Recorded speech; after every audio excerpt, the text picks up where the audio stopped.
Yokuşları var, soyuğu boranları, karı var. Her kışın sonda bir baharı var.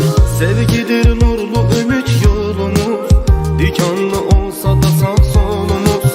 Hayat oyunundaki rolumuz, kavuşan iki aşık sonumuz.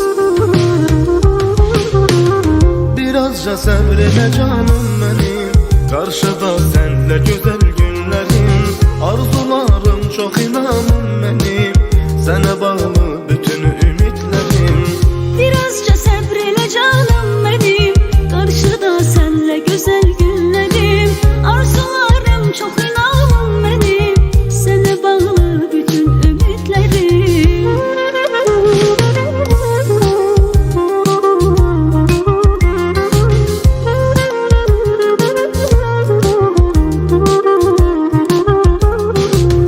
Beledir kış dalınca yaz olar, pis gününü ömrü dediler az olar.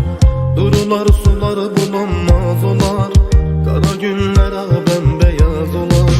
Beledir kış dalınca yaz olar, pis günün ömrü dediler az olar. Durular sular bulanmaz olar, kara günler al bembeyaz olar. Bu hayat mənalıdır değil boş, menzil hoş olar, niyetimiz hoş. Gönlümüz olsa eşk ile sarhoş, geçecek birge illerimiz hoş. Birazca sabreyle canım benim, karşıda senle güzel günlerim. Arzularım çok, inanım benim, sana bağlı bütün ümitlerim. Birazca sabreyle canım benim, karşıda senle güzel günlerim. Arzularım çok, inanım benim, sana bağlı bütün ümitlerim.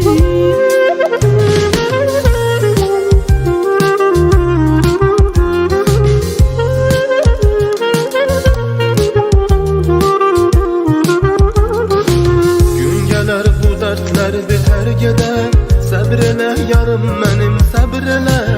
Arzu dileğimiz olmaz heder, hoş günler ömür karşıda hele. Üzülse ümit yürek üzüler, sabreyle canım benim, sabreyle. Bəxtimiz tale yüzümüze güler, başlayar hoş hayatından belə.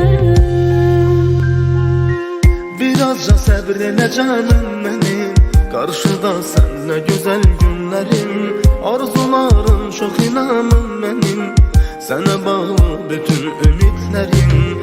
Biraz